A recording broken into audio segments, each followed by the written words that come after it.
जी अस्सलाम वालेकुम and very good morning to all of you. Welcome to rise and shine. कैसे हैं आप लोग? मैं हूं ज़ुबैर हसन और ये है नादिया खान। नादिया खान के पेपर्स गुम हो गए थे। जी हाँ, मैं बताऊं इस वक्त मेरे पास बहुत आगे क्या कंटेंट आ गया है। वहां से आओ बेटा, शाबाश, आके यहाँ से पेपर दो। जी हाँ, टॉप स्टोरीज वाला पेपर जो है कहीं मेकअप रूम में भूला, मिसिंग हो गया। कॉन्फिडेंस किसी को क्या कहूँ। हाँ जी, तो एक्सटेम्पो भी इतना बोलती है कि आपको पेपर की क्या जरूरत है। ये आई मैं और ये एक और मैं वापस आ गई। तशरीफ लाइए। Thank you. क्या जरूरत है? पेपर तो आप ऐसे ही लेती है, बस फॉर्मेलिटी है आपके लिए, है ना। ये बात है कि एक होती है फोटोग्राफिक आपकी मेमोरी और एक होती है कुछ आपकी ऑडियो की ऐसी शानदार मेमोरी कि आप जो सुनते हैं याद रह जाता है। अच्छा, आपको पढ़ के याद रहता है, सुन के या फिर देख के? विजुअली भी होना चाहिए, कैसे? तीनों तीनों तीनों। अच्छा, जब मैं याद करना चाहूँ ना तो मुझे बस याद रह जाता है। सही है। सुन के वैसे ज्यादा इजी याद है। शॉर्ट टर्म मेमोरी बुरी है कि जो अभी रिसेंटली हुआ हो, लेकिन लॉन्ग टर्म मेमोरी मेरी बहुत अच्छी है, याद रहता। हाँ, चले, गुड है, जबरदस्त। इसलिए वो बच्चे हैं जो बिल्कुल एंड में पढ़ते थे और अच्छे नंबर ले लेते थे। सही है, ठीक है। अच्छा जी, तो हमारी टॉप स्टोरीज हम बताए थे आपको। पाकिस्तान और अफगानिस्तान के दरमियान जो मामला चल रहे हैं वो सीज फायर तो हो गया था। उसके बाद आज ये बताया जा रहा है कि आज तुर्कम बॉर्डर खुलने का इम्कान है।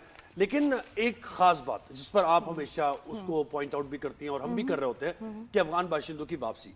अच्छा, वैसे ये जब आ गए मैकेनिज्म को इस तरीके का नहीं था, लेकिन अब हमारा वफ्द गया है वहां पर काबुल, और काबुल में ये जो वीजा पॉलिसी है ना, इसको खास तौर पर वो उसका एक तरीका कार बनाया जाएगा। बहुत बायोमेट्रिक वीजा पॉलिसी जरूरी है कि इसको रेगुलेट किया जाए, क्योंकि क्या है कि ये बात जो लोग यहाँ हैं इवन लीगली उनके थ्रू भी गड़बड़ हो सकती है। बिल्कुल यही बात है ना। उनसे कोई कांटेक्ट करे या उनको कोई ब्लैकमेल करे या वो पता नहीं किन चक्रों में है, नहीं पता, वी डोंट नो। तो हर एक इवन जो मतलब हर एक पे नजर रखनी पड़ेगी फॉर अ लॉन्ग टाइम। बिल्कुल, ट्रांजिट के मामला जो है क्लियर, और उनका राब्ता वहां किससे हो रहा है, वो किससे राब्ता कर रहे हैं, और वो तभी होगा कि जब आप जो आने वाला शख्स है उसकी बाकायदा तौर पर आप स्क्रीनिंग करेंगे और बायोमेट्रिक के जरिए वो आएगा, कितने दिन के लिए आ रहा है, कैसे आ रहा है, क्या काम करने आ रहा है। तो ये दोनों तरफ से हो रहा है, एक तो इंडिविजुअली भी जो लोग आते हैं वो भी, और एक बिजनेस का ये जो ट्रेड होती है, और इससे तो ट्रेड पर भी ये काफी ज्यादा एक प्रोसीजर बनाया इससे इफेक्ट होती है। इतने ममालिक है, हमारे फ्रेंड्स है, चाइना को ही ले लें जी, बहुत दोस्ती एंड एवरीथिंग, लेकिन वीजा के मामले में इतनी सख्ती है, इतनी वेरिफिकेशंस है, इतनी चेकिंग है, जरूरी है। इस तरह हम अपने मुल्क को सेफ रखते हैं, तो हमें भी जो है ना ज्यादा फिल्टर करना चाहिए, सख्ती रखनी चाहिए, खास तौर पर अफगानियों को लेके for any future visa policy. क्योंकि देखिए सारी एफर्ट्स हमारी वो खराब हो जाएंगी ना कि हम वापस भी भेज रहे हैं, लेकिन उसी तरीके से अगर लोग आए जा रहे हैं बार बार, तो फिर एंड दे नो दैट, इसलिए इतना ज्यादा ना ख्याल किया जा रहा है। तो ये है जनाब। अच्छा, फिर हम बात करेंगे the great wall of China. वहां पर एक फैशन शो हुआ, बड़ा मजे का फैशन शो था, और चाइना की authority, international culture communication centre और पाकिस्तान की एम्बेसी की जानिब से, दोनों के इश्तराक में ये देखिए क्या जबरदस्त अमलगमेशन ऑफ बोथ कल्चर्स। और ये इतनी खूबसूरत जगह है। मेरी भी फ्रेंड चाइना गई, वापस आई, और हम लोग कल ही लंच पे बैठ के सिर्फ चाइना की बातें कर रहे थे। और कहती है नादिया क्या खूबसूरत जो है मुल्क है, उसके जो अर्बन फॉरेस्ट हैं, जो शहरों में थोड़े से घर फॉरेस्ट, थोड़े से घर और फिर हरियाली, ग्रीनरी, इतनी खूबसूरत और इतना एडवांस है कि बस बुखला जाए इंसान। सफाई बहुत है, पोल्यूशन बहुत कम है, हवा बहुत साफ है, आसमान नजर आता है,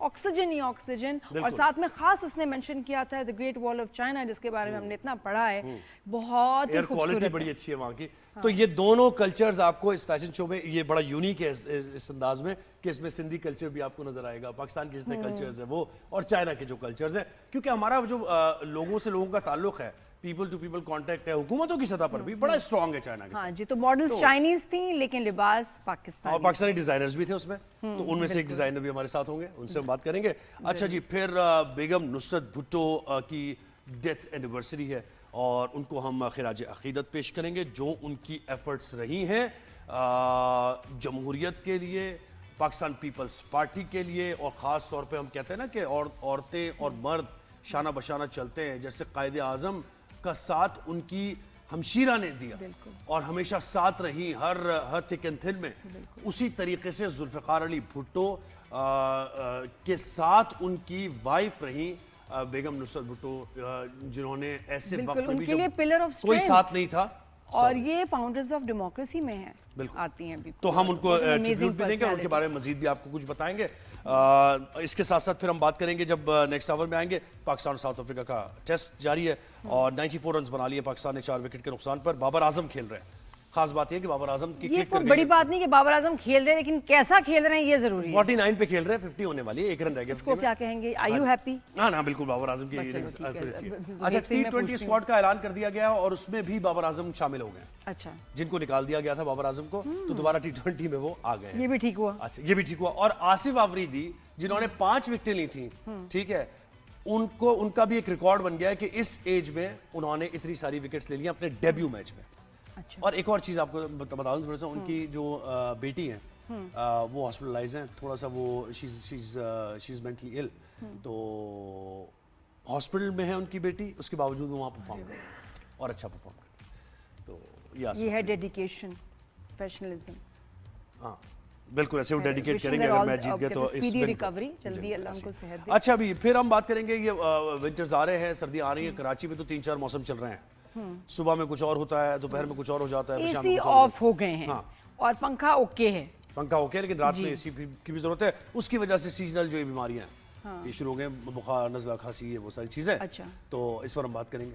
और अगर आपको हाथ पे बाजू पे कीड़ा काटे मेकअप रूम में कभी और वो 3 दिन हो जाए और वो ठीक ना हो तो इसका क्या मतलब है? अच्छा, जब पढ़ो ना इतनी खौफनाक चीजें पता चलती है ना, डर लगता है। फिर मैंने पिक्चर भी शेयर की, मैंने कहा 3 दिन से ही कुछ है बग बाइट और ये जा नहीं रहा, तो ऐसे वो भी बग्स खौफनाक तो बहुत एनालिसिस। फिर रहे होते हैं, तो देखो अच्छा, फिर मसला- हमारा क्या होता है जब आप ऐसा लाइव शो कर रहे होते हैं ना, मेरा तो ये होता है वीकेंड पे आऊंगी चेक कराने, तो जुम्मे को ही होना है जो होना है, दांत का चेकअप, बाजू का और- चेकअप, सारा इंजर बिल्कुल पिंजर ऐसे। चेक कराना है ऑन फ्राइडे। सारी डॉक्टर अपॉइंटमेंट्स हमारी और होती हैं शो- फ्राइडे। शो के आखिर में फिर शिगर की बात होगी, वादी शिगर की बात होगी, वहां की क्या मनाजिर हम आपको दिखाएंगे। तो सबसे पहले बढ़ते हैं अपने पहले टॉपिक पर।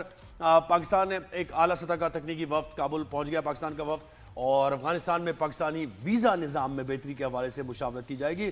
और तफसीलात के मुताबिक वफ्द में वजारत दाखिला, मुतल्लिका हुकाम और टेक्निकल टीम पर मुश्तमिल ये लोग हैं। सिफारती ज़राए के मुताबिक पाकिस्तानी वफ्द अफगान बाशिंदों को वीज़ा निज़ाम में बेहतरी लाने के हवाले से अफगानिस्तान पहुंचा है। और ये भी वाजे कर दें यहाँ पर, जो किया गया है वाजे, कि जो पाक अफगानिस्तान टेंशन है इसको लेकर नहीं, ये पहले से ही प्लान था विजिट। सही, ठीक है, इसको ये ना समझा जाए कि इस कॉन्टेक्स्ट में हालात वाक़यात के तनाजुर में तो बनता ही है दौरा, लेकिन ये पहले से प्लान था कि पाकिस्तान इस्लाहात कर रहा था वीजा पॉलिसी में, तो ऐसा ना समझा जाए कि ये हमने अच्छा, वो जो फौरन वॉर फुटिंग्स पे कुछ काम वो किया। जो बॉर्डर खुलना था वो ओपन हो वो गया। आज मुतवक्का है कि बॉर्डर खुलने जा रहा है। बिल्कुल। तो हमारे साथ हैं ब्रिगेडियर रिटायर्ड अहमद सईद मिनाज साहब। बहुत शुक्रिया, आपने राइजिंग शहर में वक्त दिया। सर, मुझे कहिएगा कि आज कहा जा रहा है कि बॉर्डर खुल जाएगा, ये जो वीजा पॉलिसी से मुताल्लिक बात हुई है, बड़ा ये यानी अहम तरीन इक़दाम है कि अगर हमें रोकना है ये टेररिज्म अफगानिस्तान की तरफ से जो हो रहा है, तो लोगों की स्क्रीनिंग हमें करना है प्रॉपर तरीके से। जी, बिस्मिल्लाहिर्रहमानिर्रहीम। बिल्कुल ठीक कहा आपने। पाकिस्तान और अफगानिस्तान के दरमियान पिछले 40 सालों से जिस तरह राहदारी की बेस के ऊपर या एक चिट के ऊपर या एक रजिस्टर में इंदराज करके अफगानी पाकिस्तान में आ जाया करते थे, और भाईचारे की जिस तरह मिसाल पाकिस्तान ने माजी में पेश की है अफगानियों के सिलसिले में, लेकिन उसको क्विड प्रो को बदकिस्मती से अफगानियों ने उसको टेररिज्म या लीवरेज के तौर पर इस्तेमाल किया और पाकिस्तान में गन कल्चर और ये ड्रग्स का कल्चर लेकर आए। लेकिन पाकिस्तान इसके बावजूद उनको 4 दहाइयों से यहाँ पर मेहमान नवाजी उनकी कर रहा था, लेकिन अब इट वाज एनफ और अब इसको जो भी अफगानियों ने यहाँ पर आना है तो एज अ हमसाया मुल्क उनको एक प्रॉपर वीजे के तहत यहाँ पे आना होगा, ताकि जो आने जाने वाले पे लोग हैं यहाँ पे उनका इंदराज हो, पता हो कि कौन किस मकसद के लिए पाकिस्तान में दाखिल हो रहा है। बिकॉज अफगानी बेसिकली वो जो उसको फॉर ग्रांटेड ले लिया उन्होंने 4 दहाइयों से, और यहाँ पे आकर उन्होंने उसी तरह से अपने जैसे अपने मुल्क में गन कल्चर था उसको लेके आगे बड़े। बटानी भी पाकिस्तान को उसका स्ट्रेटेजिक इंटरेस्ट भी था जब हमने उनको इस तरह से अलाउ किया था। लेकिन मेरे ख्याल में अब as a sovereign national state हमने बिल्कुल ठीक किया कि वीजा की तमाम वो फॉर्मेलिटीज जो किसी भी एक इंटरनेशनल मुल्क के लिए पाकिस्तान में दाखिले के लिए जरूरत है उसके ऊपर काम किया जा रहा है। ये भी अच्छी चीज है कि काबुल वालों ने भी इसके ऊपर इस्लामाबाद की बात को सुना है और माना है, और इस बात के ऊपर उन्होंने वीजा की जो फॉर्मेलिटीज हैं उसके प्रोसीजर को प्रॉपर तरीके से अडॉप्ट करने की पेशकश भी की है और उसमें आमादगी का इजहार भी किया है। बेसिकली वो जो एक स्ट्रक्चर्ड किस्म की एक चीज बन गई थी उनके दिमागों में कि जब वो दिल चाहेगा पाकिस्तान में आ जाएंगे और अपनी मनमानी करेंगे, अब उसको आहिस्ता आहिस्ता हमने ज़ाहिर ऑफ कोर्स वो जो एक चीज सख्त हो जाती है उसको खुरशना मुश्किल होता है, तो लेकिन अब वो स्टेप उसकी तरफ बढ़ा दिया गया जिसमें काबुल जो है वहाँ की तालिबानी रजीम उसको एग्री कर रही है। तो एक मैं समझता हूँ कि पाकिस्तान की सिक्योरिटी के लिहाज से एज अ रिस्पॉन्सिबल जी। जो है वो स्टेट के लिहाज से दोनों ममालिक वीजा के ऊपर जो काम कर रहे हैं, पाकिस्तान और अफगानिस्तान दोनों की सिक्योरिटी में कलीदी बिल्कुल। किरदार और ब्रिगेडियर अदा साहब, ये करेगा कोई इंशाअल्लाह। ऐसी बात भी नहीं है मायूब बात, ये तो अब दुनिया भर में जो है बड़े स्ट्रिक्ट रेगुलेशंस हो गए हैं वीज़ा को लेके, इमिग्रेशन को लेके।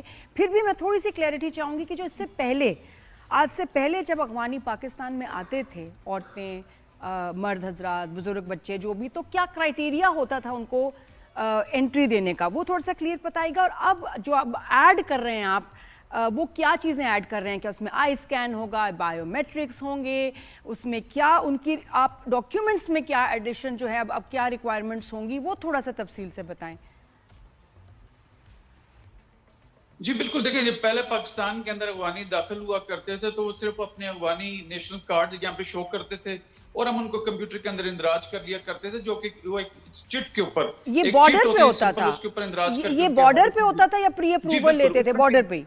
बॉर्डर के ऊपर जहाँ अच्छा, क्रॉसिंग पॉइंट्स हैं, so क्रॉसिंग simple। पॉइंट्स के ऊपर बॉर्डर के ऊपर हुआ करता था और वहां से पाकिस्तान में दाखिल हुए थे, बिकॉज एक रेफ्यूजी कमीशन है यूनाइटेड नेशंस का, उसके मुताबिक हम इनको यहाँ पे एज महाजरीन के तौर पर अपने सरजमीन पर ला सकते थे।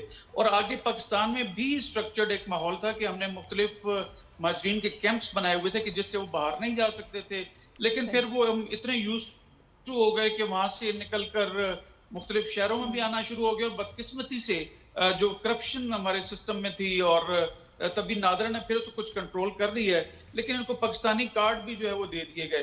तो लिहाजा इन तमाम चीजों को देखते हुए जो पहले एक इनफॉर्मल सी राहदारी बेस या एक रजिस्टर में इंदराज या फॉर दैट मैटर अभी कंप्यूटर्स आ गए थे, तो कंप्यूटर में इंदराज करके अपने मुल्क में आने दिया करते थे। और जो बैकग्राउंड था या जो बैकड्रॉप था वो उसका था कि अफगानी महाजरीन है यहाँ पर, तो उसका कवर लेके आया करते थे।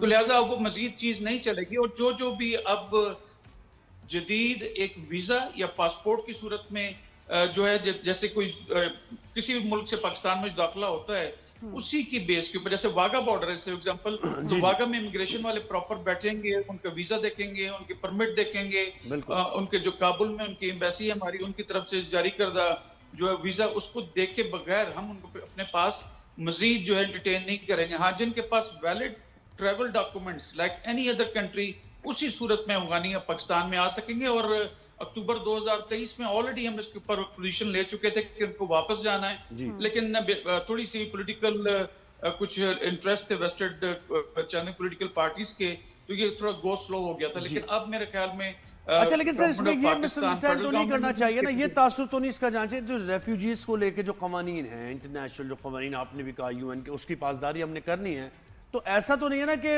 रेफ्यूजीज को ही रोक दिया जाएगा कि जो पनाह लेने आ रहा है, हाँ डॉक्यूमेंटेशन में उनको देखा जाएगा, चेक किया जाएगा, लेकिन अगर आना चाह रहे हैं, यानी मैं ये समझना चाह रहा हूं कि आमदोरफ्त बंद तो नहीं हो जाएगी ना? नहीं, आमदोरफ्त बंद नहीं होगी। आमदोरफ्त महाजरीन की सूरत में नहीं होगी। महाजरीन उस वक्त थे जब सोवियत यूनियन ने इस पे अटैक किया था, इस पे अफगानिस्तान पे 1979 के अंदर, तो उसके बाद यूनाइटेड नेशंस ने परमिट किया था। अब कौन सी अफगान महाजरीन, अब तो 2021 में तालिबान की रजीम अफगानिस्तान के अंदर मौजूद है। अब ये अलग सवाल है कि उनकी रेट कितनी मौजूद है अफगानिस्तान के अंदर। कहने में सुनने में आता है और देखने में भी आता है कि पख्तिका और ये कुन्नाड़ और कंदहार और काबुल के अलावा उस तरह से उनकी रेट भी नहीं है। बट एनीवे जंग खत्म हो चुकी 2021 के बाद, लेकिन अब जाए कि डेवलपमेंट में जाने के वो अभी भी उसी तरह से पुरानी रविश के ऊपर चल रहे हैं। एक नाम नेहाद किस्म की इस्लामिक आइडियोलॉजी अपने ऊपर उन्होंने मुसल्लत कर रखी है, जिसकी वजह से दुनिया में उनकी एक्सेप्टेंस नहीं है, specially with regard to the human rights, specially rights of the women. तो लिहाजा वहां पे लोग मायूस होकर अपनी गवर्नमेंट से दोबारा पाकिस्तान की तरफ बढ़ना चाहते हैं, आना चाहते हैं, लेकिन अब ट्रैवल डॉक्यूमेंट्स के बगैर वो नहीं आ सकते। अफगान माजरीन का किस्सा खत्म हो चुका 2021 के बाद से। सही है, तो ट्रैवल डॉक्यूमेंट पे जब आएंगे तो उन्हें बताना पड़ेगा पर्पस क्या है आने का और ये सारी चीजें। तो अफगान मुहाजिरीन की टर्म हम निकाल दें जहनों से, बिल्कुल निकाल रहे, क्योंकि 2021 के बाद तो स्टेबलाइज हो गया, अब कोई जंग वहां पे नहीं हो रही, अपने मुल्क में जाना चाहिए। बिल्कुल जाना चाहिए, सरकास्टिकली बिल्कुल। और ये कि वापस जाएंगे तो अपनी मुल्क की तरक्की में हिस्सा लेंगे, बड़ा जरूरी है। लेकिन वैसे आपको लग रहा है कि रेजिस्ट कर रहे हैं ये लोग और वापस नहीं जाना चाह रहे हैं, इनके क्या रिजर्वेशंस हैं? देखिए नदी 4 दहाइयों से हमारे पास यहाँ पे रह रहे हैं, जो 40 साल जो बड़े लोग हैं अफगानी यहाँ पे जो पाकिस्तान में, उनकी पैदाइश ही पाकिस्तान में हुई है, जी। तो वो पाकिस्तान को ही अपना घर समझते हैं। मैं उनके रहने में, रजिस्टर्ड होके रहने में भी शायद गवर्नमेंट को एतराज कोई नहीं है, लेकिन they have to get registered. वो यहाँ पे प्रॉपर्टीज भी खरीद रहे हैं, तमाम ट्रांसपोर्ट का जो हमारा निजाम है वो उनके पास है, मुख्तलिफ इंडस्ट्री भी जी, जी। उनके पास है। तो लिहाजा अब हमारी अपनी अनएम्प्लॉयमेंट 65% ऑफ द यूथ है, उसको भी देखना होगा, और उसको भी हम शायद कॉम्प्रोमाइज कर लेते हैं। कोई हमसाया मुल्क है, ब्रदर सामी मुल्क है, लेकिन उनकी इन्वॉल्वमेंट जो है इंडिया के साथ मिलकर पाकिस्तान में दहशतगर्दी को फरोग देने की, उससे ये मार्जिन भी नहीं दिया जा सकता। अच्छा सर, ट्रेड का भी मुझे बताइए कि बॉर्डर मैनेजमेंट की हम बात करते हैं और बड़ा लॉन्गेस्ट ये बॉर्डर है, बॉर्डर फेंसिंग की बात करते हैं, इस पर भी जरा अपडेट कीजिएगा। और ये जो स्मगलिंग वगैरह, इसको कैसे रोका जाएगा, ये मैकेनिज्म कैसे प्रोसीजर बनाया गया? देखिए, पाकिस्तान और अफगानिस्तान के दरमियान जो बॉर्डर है वो पोरस था। पोरस में कहीं से भी आप अंदर दाखिल हो सकते थे। उसके ऊपर बाढ़ लगाई गई, तकरीबन 1200 किलोमीटर जो ईरान और अफगानिस्तान के साथ पाकिस्तान का बॉर्डर लगता है। लेकिन ऐसी कई घाटियां मौजूद हैं, ऐसे कई नाले मौजूद हैं कि जिसके अंदर से वो तारे काट के, आपने सोशल मीडिया पे देखा होगा, इवन वो गाड़ियां अंदर अपनी ले आते हैं, बिकॉज वहां पर हर वक्त एक एक इंच को प्रोटेक्ट करना मुश्किल होता है। फायर से और ऑब्जर्वेशन से हम प्रोटेक्ट जरूर करते हैं, लेकिन चूंकि लोकल्स हैं स्टिल दे, उनका चूंकि गन कल्चर है, मंशियात कल्चर है अफगानिस्तान के अंदर, क्योंकि और किसी किस्म की वहां पे जो डेवलपमेंट नहीं हो रही, तो वो लोग यहाँ पे जरूर इस तरह के इन्फिल्ट्रेट करके आते हैं। इसी तरह दहशतगर्दों को यहाँ भेजा जाता है। अब बॉर्डर मैनेजमेंट सिस्टम पे जहां तक ताल्लुक है, तो अभी होने वाले दोहा में पीस एग्रीमेंट है, उसके अंदर इसके ऊपर बड़ी सॉलिड बात हुई है कि किसी भी किस्म की जो इन्फिल्ट्रेशन है कहीं से भी, उसको हम ऐसा कोई मैकेनिज्म बनाएंगे जो लास्टिंग होगा, कंक्रीट होगा, स्ट्रक्चर्ड होगा और कंस्ट्रक्टिव भी होगा, कि जो दोनों तरफ से मिलकर हम इस तरह की इन्फिल्ट्रेशन को रोकेंगे। क्योंकि जो भी पैसा जो मंशियात से या गन कल्चर से पैदा होता है, वो बदकिस्मती से जाके टेररिज्म में इस्तेमाल होता है। तो लिहाजा इस वक्त तक तो तालिबान रजीम ने दोहा के अंदर एग्री किया कि हम मिलकर कोई ऐसा मैकेनिज्म बनाएंगे जो कि बॉर्डर को मॉनिटर करेगा, और एट द सेम टाइम अब उस मैकेनिज्म के ऊपर जो डिटेल से बात होनी है वो 25 अक्टूबर को इस्तांबुल में हो रही है।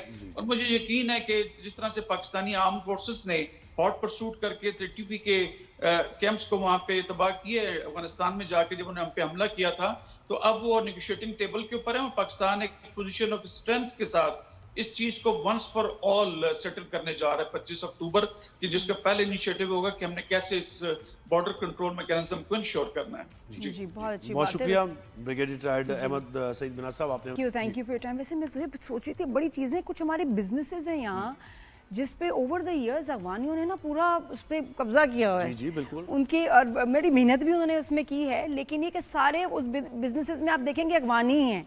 कपड़ों का, ट्रांसपोर्ट का, टैंकर्स का, कपड़ों का जो मैं बता रही हूँ, खास तौर पे ये जो कपड़ा मार्केट है इनका, तो ये इसको कैसे छोड़ के जाएंगे? और इसमें हर लेवल के वर्कर जो है ना वो अफगानी ही है। तो चलो, अगर किसी एक दो लोगों के पास डॉक्यूमेंट्स हुए भी तो बाकियों के पास नहीं होंगे, और फिर मिलके दूसरे लोगों के साथ काम करना कैसे होगा?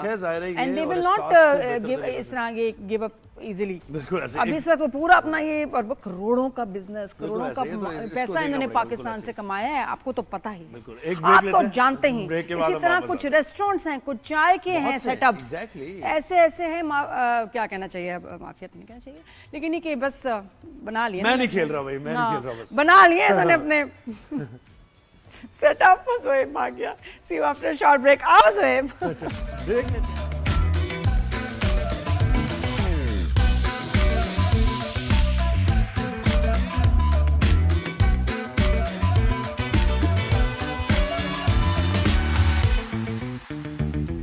जी, welcome to rise and shine once again. जी, ब्रेक के बाद good morning everyone. Good morning. अच्छा, फैशन शोज वगैरह तो होते ही नहीं, मैं तो देखता ही नहीं, कॉन्सर्ट्स वगैरह फैशन शोज नहीं हो रहे ना, कम होते हैं। एक मैंने पिछले दिनों देखा और मैंने कहा मैंने क्यों देखा चाहिए ऐसा था वो। मतलब बाकी बहुत कम लोग हैं जो बड़े ऑर्गेनाइज तरीके से करते हैं। ज़्यादातर जो होता है इतना केओस होता है। ऑडिशंस हुए, बच्चियों को सेलेक्ट किया गया, लड़कों को, और जिस दिन कॉन्सर्ट था उनकी बारी नहीं आई ना। कॉन्सर्ट कह रही हूँ, फैशन शो था, हाँ, तो बारी नहीं आई उनकी, मॉडलिंग वगैरह हो नहीं पाई, तो काफी लोग नाराज भी थे। बहुत मुश्किल है इसको ऑर्गेनाइज करना, ये बहुत कम ही लोग कर सकते हैं। बिल्कुल ऐसे। अच्छा, लेकिन अब कम हो गए नहीं हो रहा है, लेकिन ये कि ये एक बड़ा मुनफरिद और बड़ा जबरदस्त ये फैशन शो हुआ है बीजिंग में पाकिस्तानी सफारत खाने और चीनी इंटरनेशनल कल्चर कम्युनिकेशन सेंटर इनके इश्तराक से ग्रेट वॉल ऑफ चाइना पर अरे ये फैशन शो हुआ है जिसमें पाकिस्तान और चाइना की सकाफत, दोनों की कल्चर और उन दोनों को कल्चर को इम्तजाज है उसका एक वो दिखाया गया है। मॉडल्स जो जी। थी चीनी थी, बिल्कुल। चाइनीज थी, और जो लिबास थे वो थे पाकिस्तानी। बिल्कुल ऐसा ही है। तो दोनों ममालिक के डिज़ाइनर्स ने सकाफती इम्तजाज दिखाया है, तख्लीकी हम आहंगी उसका शानदार मुजाहरा किया है। पक्के हाँ ये देखे ना, जबरदस्त, ओफ, वकार साहब है I हमारे, love ये this बेहतरीन लिखते हैं। description। अच्छा जी, पाकिस्तानी डिज़ाइनर्स में माहीन खान थी, मौज़म अब्बासी, आयशा तारिक, रिजवानुल्लाह और जैन हाशमी ने खुसूसी अपनी कलेक्शंस पेश किए। और जरा कलेक्शंस भी दिखाते रहे ना, हम तो बड़े बता तो रहे seasoned designers हैं ये हमारे। फुटेज जिसका साथ साथ तो ये जनाब हुआ है ग्रेट वॉल ऑफ चाइना पर। पाक चीन दोस्ती की तो हम मिसालें ही देते हैं हमेशा,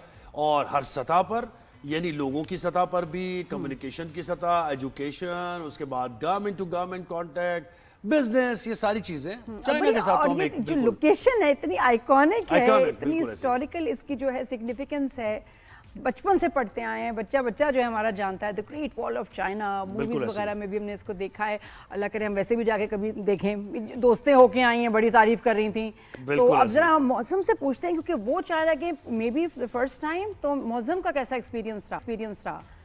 अस्सलाम वालेकुम, कैसे हो आप? वालेकुम सलाम Nadia, how are you? I am fine. मौसम कब गए भाई? ये तो बड़ी जबरदस्त चीज थी। बताएं कैसा फुल किस तरह सेलेक्ट हुए, किस तरह प्लानिंग हुई, कैसा सफर रहा, पूरी स्टोरी बताओ।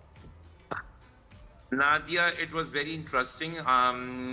हम लोगों को पाकिस्तान की एम्बेसी की तरफ से कांटेक्ट हुआ था। रद्दान अंसारी जो थे वो शो के इवेंट मैनेजर और क्यूरेटर थे, तो ही also got in touch. I worked with him earlier also, बिल्कुल बिल्कुल। इन स्विट्जरलैंड के अंदर और कनाडा और पेरिस के अंदर। तो then we were specifically told कि हमारी कलेक्शन जो है वो पाकिस्तानी होनी चाहिए, लेकिन कट्स जो हैं वो हमारे जो हैं वो वेस्टर्नाइज्ड होने चाहिए, यानी कि Okay. फैब्रिक हमारा या हमारी ट्रेडिशंस उसमें होना जरूरी थी, यानी कि Fusion. Basically it was more of a fusion of both the cultures of both the countries. अच्छा मुझे So बता- then I decided that it had to be Ajrak because since I'm a Sindhi myself, Yes. और आपको पता ही है पाक studies का Cambridge का टीचर भी रहा हूँ, बिल्कुल rather बिल्कुल बल्कि हूँ हैं, तो since बिल्कुल I have a हैं, very good grip, बिल्कुल, और बड़े कमाल टीचर हैं। अच्छा मुझे तो बता आपको तो- मौसम मुझे बताएं कि इस तरह की कल्चरल एक्टिविटीज कितना जरूरी हैं, और आपने ये सोच, यानी ये ख्याल कैसे आया कि भाई चाइना और ग्रेट वॉल ऑफ चाइना पर जाकर हमने ये करना है, क्योंकि इसका एक अलग ज़ाहिर है इंटरेस्ट लोगों का डेवलप होगा ना। इसका credit actually to be very honest जाता है खलील हाशमी साहब को, his excellency the ambassador of China. ये विजन उनका था, एंड आई थिंक दे उनको बड़ा उन्होंने एफर्ट करके जो है वहां जाके चीजें सेट करना बहुत मुश्किल है, क्योंकि वहां टेम्परेचर बहुत ज्यादा ठंड थी। वहां अप्रोक्सीमेटली 5 to 4 डिग्री सेंटीग्रेड था। वहां चीजें लेकर जाना मेन बीजिंग से तकरीबन 1.5 घंटा दूर था। वहां सेटअप लगाना was nothing less than a miracle, और ऑफ कोर्स फिर अदनान अंसारी की एग्जीक्यूशन बहुत फ्लॉलेस थी। तो आई थिंक ये एफर्ट सारा क्रेडिट तो उनको जाता है। अच्छा, to and be what very about the honest, Chinese embassy वालों जो को और मॉडल्स को। थी, उन्होंने कैसे कैरी किए हमारे कपड़े, उनको कैसे अच्छे लग रहे थे, उनका क्या फीडबैक था, या उनको मुश्किल लग रहा था इसमें वॉक करना? नादिया, दे लव द क्लोथ्स। वो हमारे फैशन के उनका एक बड़ा एक टिपिकल उनका एक इमेज बना हुआ था पाकिस्तान का। सो दे वर वेरी प्लेजेंटली सरप्राइज्ड कि हमारी चीजें देख के, हमारे कपड़े देख के, हमारे कट्स देख के दे डिडंट रियलाइज कि हम इतने अच्छे कपड़े बनाते हैं और हमारे मुल्क में इतना अच्छा कपड़ा भी बनता है, इतने खूबसूरत हमारे पास हमारे ब्लॉक्स हैं। तो and they carried the clothes really really well. बिल्कुल। और आपने इनफैक्ट शंघाई और जो जी, जो बताइए। बीजिंग का शो था, उसमें बीजिंग का शो जो था वो अजरक की वजह से, और I think great wall of the China के अगेंस्ट जो था, वो शंघाई के शो को जो है उसने थोड़ा सा पीछे कर दिया। अच्छा, ये और भी शोज हुए थे? बाकी कितने of course, शोज हुए थे ये मौसम? कितने शोज, there were कितने two शहरों में? shows. एक शंघाई का शो हुआ था, वो भी historical building of the British east India company का जो बिल्डिंग थी, जिसको उन्होंने अब हॉल में कन्वर्ट कर दिया है। एक शो शंघाई में हुआ था which was against a very nice show. पूरी बिल्डिंग को रेनोवेट किया हुआ था उन्होंने, और सेंचुरीज ओल्ड बिल्डिंग थी, और of course great wall of China के ऊपर था। और आपके साथ साथ और भी पाकिस्तानी डिजाइनर्स थे, तो मुझे बताएं कि पाकिस्तान में तो बड़ी डाइवर्सिटी है कल्चर को लेकर, तो पंजाब का कल्चर भी, KPK का कल्चर भी क्या इसमें दिखाया गया, बलूचिस्तान का कल्चर, ईस्टर्न ड्रेसेस पे ज्यादा फोकस Well, है? to be very honest, Maheen Khan ने तो अपना ट्रक आर्ट दिखाया था, which was again a part of Pakistani culture. और मैंने अजरक दिखाई थी. जो दूसरे डिजाइनर्स थे, they were more on the modernization की तरफ थे. उनके of course hand embroideries जो थी वो हमारी ट्रेडिशनल थी, but KPK और पंजाब का कल्चर वहाँ एज सच रिप्रेजेंट नहीं हुआ था. इट वाज मोर ऑफ आपके पास ट्रक आर्ट और अजरक मेन जो थे आपके पास यूं समझे हाइलाइट्स हो गए थे शो के. सही। अच्छा, तो मौसम चाइनीज डिजाइनर्स ने भी जो है अपने जो है कपड़े अपनी रेंज दिखाई थी. जी जी, उनकी कलेक्शन बहुत मेस्मराइजिंग थी. अच्छा, बहुत वो खूबसूरत आपको थी. किस डिजाइनर के जी, जो जी, है उन्होंने दोस्ती, आप display बताइएगा की किनसे दोस्ती और हुई mod- और किनका काम अच्छा लगा वहाँ के डिजाइनर्स का, तो हम भी उनको पहने देखें. थे. जी. दोस्तियां तो सबके साथ हुई माहीन, बट उनके नाम इतने मुश्किल हैं कि आई एम सॉरी मुझे उनके नाम याद नाम नहीं याद पड़ नहीं रहे. है. अच्छा, मुझे They बताएं were कि very difficult to pronounce. बिल्कुल. अच्छा, इससे बढ़ So के I कि ये think देखें, वो आपके पास भी I can't recall the name because it was pretty long. हाँ. बिल्कुल सही, बड़ा मुश्किल होता है, चेहरे पहचानना मुश्किल है, तो नाम तो फिर नाम याद थोड़ा है. मौसम हम ये जी. पूछ रहे थे कि कुछ चीजें ऐसी होती है ना, सेरेमोनियल उनकी होती है, एक सिंबॉलिक वैल्यू होती है कि भाई पाक चाइना दोस्ती को हमने दिखाना है जी, जी, और कल्चर डाइवर्सिटी बिल्कुल. दिखाना है, बस यहाँ तक. तो कुछ लेकिन कोलैबोरेशंस किस कुछ कोलैबोरेशंस भी डिसाइड हुई हैं, कोई वहाँ आपके अपनी कलेक्शन रखेंगे, कुछ ऐसा होगा? जी जी, उनकी जो कल्चरल डिपार्टमेंट थी उन्होंने हमसे राब्ते में आए हैं और हम लोगों ने डिसाइड किया कि हम पाकिस्तानी डिजाइनर्स के फैशन शूट्स जो हैं वो हम वहाँ पब्लिश करेंगे उनकी सोशल मीडिया के ऊपर, उनकी मैगजीन्स हैं, उनके टीवी चैनल्स के ऊपर, और वाइस वर्सा होगा. हम उनके डिजाइनर्स जो हैं, चाइनीज डिजाइनर्स के कपड़े जो हैं और उनका जो है कलेक्शंस को यहाँ पाकिस्तानी मीडिया के साथ इंट्रोड्यूस करेंगे. सही उसके है, अलावा सही। अब हमारा और भी फर्दर इरादा है कि पाकिस्तानी फैब्रिक जैसे कि अजरक है और हमारी जो लोकल अपनी है क्राफ्ट है और जो लोकल हमारे जो है फैब्रिक्स हैं उनको हम चाइनीज मार्केट के अंदर इंट्रोड्यूस करें ताकि वो लोग भी जो है इस कपड़े का इस्तेमाल करें अपने उससे कितनी चीजें बना देंगे और ये तो तो पूरी- लुकिंग फॉरवर्ड के हमारे एक्सपोर्ट्स को बड़ा से अच्छा बूस्ट मिलेगा. No doubt. मतलब वैसे स्टे कैसा रहा, थोड़ा सा ये बताए. खाना पीना, कोई खाने पीने में मुश्किल पेश आई, जबान की वजह से कोई चैलेंजेस, वेदर तो आपने बताया सर्दी थी, लेकिन उसके अलावा कितना खूबसूरत लगा, कुछ वो एक्सपीरियंस शेयर करें चाइना की सैर.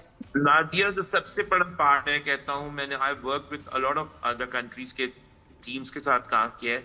चाइनीज लोग बेतहाशा मेहनती हैं, बेतहाशा मेहनती हैं.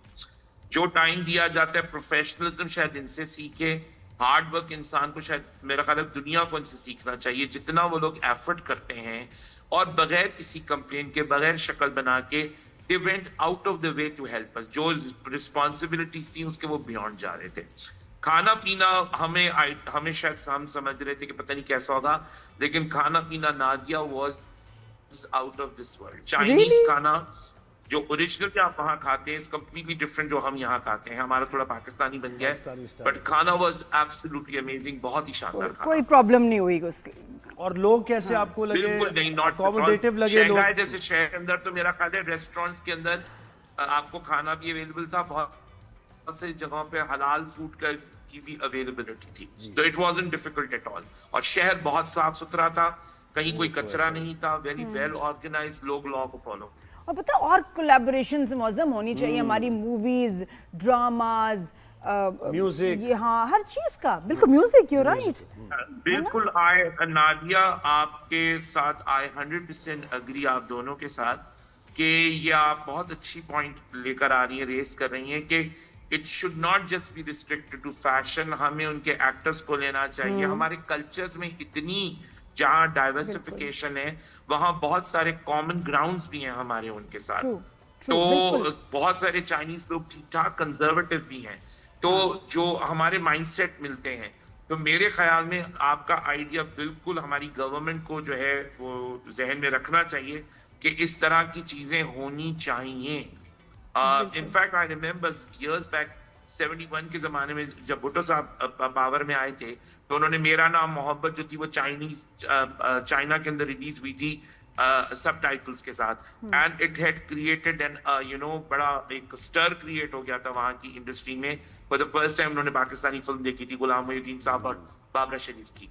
जबरदस्त, थैंक यू सो मच बहुत- मुअज्जम, बहुत शुक्रिया आपके टाइम का, थैंक यू वंस बिल्कुल, अगेन। और ये बहुत अच्छी देखिए, मुल्कों के मैं दरमियान पता है चाइना इतनी बड़ी मार्केट है। है कि हॉलीवुड जैसी जो इंडस्ट्री है वो जो फिल्म बनाती है उसमें एक दो चाइनीज एक्टर्स तो रखते ही हैं, इसलिए कि अगर उनकी मूवी वहां देखी गई तो they make so much money कि आपकी सोच है। और इसी तरह नेटफ्लिक्स वगैरह के सीरीज में भी चाइनीज एक्टर्स वो Chinese रख रहे हैं, actors, तो बिल्कुल। सोचिए अगर हमारे ड्रामाज वहां देखे गए तो वहाँ पसंद तो होंगे, इनको आएंगे ही, क्योंकि हमारे भी फैमिलीज का जो है स्टोरीज बड़ी बिल्कुल, अच्छी तो हैं, वो भी market बढ़ फैमिलीज जाएगी में बहुत ज़्यादा, बिल्कुल, कंजर्वेटिव है काम। हमारी तरह इन मेनी वेज, तो आई थिंक उसकी उनकी मार्केट में हमें बिल्कुल जाना चाहिए। बिल्कुल ऐसे। एक ब्रेक लेते हैं, ब्रेक के बाद वापस आएंगे, कहीं जाएंगे।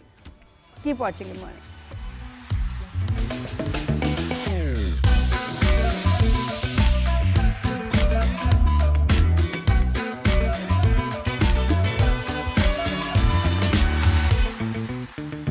जी welcome back to rise and shine, good morning everyone. बड़ा अच्छा लगा ये चाइना पाकिस्तान का ये जो कोलैबोरेशन था फैशन शो का, ऐसे और भी बहुत सारे कोलैबोरेशंस होने चाहिए।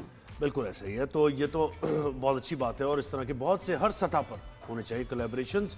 और जब हम हुकूमती सतह पर बात करते हैं पाकिस्तान और चाइना की दोस्ती की, तो बड़ा ये पता है ये मिसाली है और तारीखी है। बिल्कुल, ठीक है, शुरू इसका से। तारीखी पर हाँ शुरू से ही मैंने है, कभी नहीं बिल्कुल ऐसे। देखा जो- कि जो हमारे सब- ताल्लुकात, हमारी दोस्ती में कभी कोई टेंशन, नहीं, नहीं, कॉन्फ्लिक्ट कभी नहीं आए थे। नहीं, नहीं, इतनी हर गुजरते पुरानी दिन के दोस्ती जो बेस्ट दोस्ती हर होती है। गुजरते दिन के साथ बढ़ती जा रही है। अच्छा, अब हम आगे बढ़ते हैं और हमें एक ट्रिब्यूट देना है उस खातून को जिन्होंने अपने शौहर के साथ भी जद्दोजहद की और अपने शौहर को जब वो क्राइसिस में देखा और उनकी डेथ के बाद भी वो जद्दोजहद जारी है। हम बात कर रहे हैं बेगम नुसरत भुट्टो की, An जो कि inspiration. बिल्कुल पाकिस्तानी सियासत में मुसलसल जद्दोजहद का इस्तिआरा वो समझी जाती हैं। और आप 23 मार्च 1929 को इस्फहान में पैदा हुई। पैदाइश से मौत तक मुख्तलिफ ममालिक में उन्होंने वक्त गुजारा। पाकिस्तान की हुकूमत ने साबिक़ खातून अव्वल नुसरत भुट्टो की आमरीत के खिलाफ जो जद्दोजहद थी उसके एतराफ़ करते हुए उन्हें मुल्क का आला तरीन शहरी अवार्ड, निशान इम्तियाज़ और मादर जमहूरियत का मुनफरद खिताब भी उन्हें दिया। और नादिया 73 का कॉन्स्टिट्यूशन जुल्फ़िकार अली भुट्टो ने दिया, हुकूमत में थे। उसके बाद 1977 में उनको इख्तदार से हटाया गया और उस वक्त बड़ा ज़बरदस्त एक क्राइसिस शुरू हुआ पाकिस्तान पीपल्स पार्टी पर। जुल्फ़िकार अली भुट्टो जेल में थे और बेगम नुसरत भुट्टो ने जो कोशिशें की हैं, जो उन्होंने एफर्ट्स lead किए, किया। ये समझा जा रहा था बेशक। कि अब शायद पार्टी ख़त्म हो गई, ये सब फ्रेगमेंटेड इनटू पीसेस वाली बात है, वो हो जाएंगे और क्योंकि इनका लीडर जेल में है। लेकिन नुसरत भुट्टो ने उस वक्त क़यादत संभाली और सबको यकजा किया, यूनाइट किया, जुल्फ़िकार अली भुट्टो की रिहाई के लिए कोशिशें की और फिर 1979 में उनको मतलब एग्जीक्यूट कर दिया गया, असैसिनेट कर दिया गया और उसके बाद भी उनकी जिद्दोजहद जारी रही।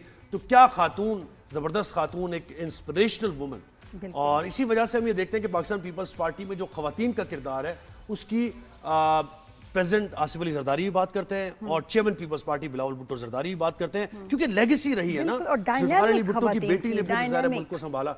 बिल्कुल डायनामिक खातून, बड़ी एक खैर जद्दोजहद है और ये कुर्बानियों से भरी हुई है और पाकिस्तान की इसीलिए तारीख एक्स्ट्राऑर्डिनरी लोग सियासी हैं लोगों की। और इनके जाने के बाद भी इनको दुनिया याद रखती है। बिल्कुल ऐसे ही है, तो दुनिया क्यों नहीं याद रखेगी। और फिर देखें ना, खवातीन के हकूक की हम हमेशा बात करते हैं, तो इनकी तो बेटी चारों सूबों की जंजीर थी, बेनज़ीर भुट्टो, जिनको चारों सूबों की जंजीर कहा जाता था, पहली खातून वजीर आज़म वो बनी पाकिस्तान की। तो ये बड़े बड़े एजाज़ात हैं इस फैमिली के, बड़ी कुर्बानियाँ भी हैं। देखिए ना, जब अल्लाह इज़्ज़त देता है या फिर आपको पजीराई मिलती है, लोगों से मोहब्बत मिलती है, तो उसके साथ साथ कुर्बानियाँ भी है ना। वो कुर्बानियाँ पीछे होती हैं जो आपको देनी पड़ती हैं। तो वो आवाम के लिए दी, हमेशा रोटी कपड़ा मकान का नारा लगाया और उस नारे पर हमेशा कायम रहे। लोगों के लिए एक मजदूर की पार्टी बने, जब मजदूर की पार्टी बने, सोशलिज्म का नारा लगाया, तो ज़ाहिर मुश्किलात तो फेस करना बिल्कुल, थी। और ये तो होते अभी हैं तक फेस कर रही है सच्चे बड़े लीडर्स। बिल्कुल ऐसे ही। तो हम बस एक ब्रेक हमने लेना है, ब्रेक के बाद हम वापस आएंगे तो फिर मजीद भी कंटेंट कुछ है और चीजें आपको बताने स्टे के लिए विद अस, हमारे कीप साथ रहिए। Watching rise and shine, good morning.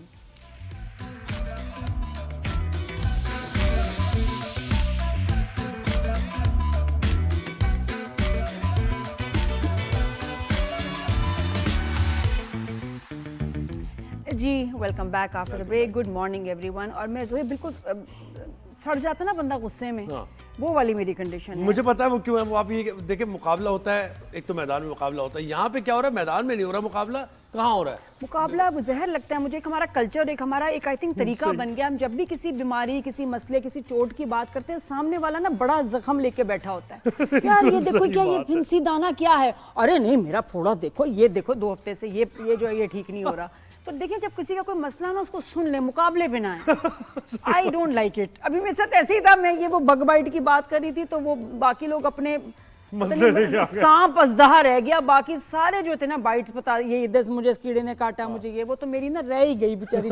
मैंने ऐसे छुपा लिया अपने उसको ना कि बस चलो छोड़ो यार, मैं तो ठीक हूं। मुकाबले पे इग्नोर हो गई मैं। अच्छा, लेकिन खैर पता नहीं क्यों मुकाबले करते की हैं बात हो रही है, वैसा। तो एक मुकाबला हो रहा है पिंडी स्टेडियम में भी, जहां पर वाह। साउथ अफ्रीका और पाकिस्तान की टीम्स, दूसरा टेस्ट मैच, और बहुत ही मजे का इस वक्त ये मरला आ गया गए टेस्ट हो मैच कभी में। आप ये पिंडी स्टेडियम? मैं गया हूँ, पिंडी भी गया हूँ, और अपना अरबाब ने स्टेडियम पेशावर उधर भी गया, मतलब काफी स्टेडियम। मैं भी गई थी, और वहाँ टीयर गैस भी शुरू हो गई थी, आंसू गैस जिसको कहते हैं, और मैं बड़ी बुरी तरह मुश्किल से वापस आई थी। काफी पहले की बात है, बिल्कुल ऐसे ही। पता नहीं क्या कोई हंगामा था, क्या था, मुझे तो याद है पिंडी स्टेडियम था और गड़बड़ होगी मैच में, और फिर वो बिल्कुल ऐसे ही। अच्छा जी, तो समझ अब लेना। ये है कि बाबर आजम और रिजवान हंगामा खेल था रहे हैं, 94 रन बना लिए हैं, डे एंड पर 94 रन थे पाकिस्तान के 4 विकेट के नुकसान पर।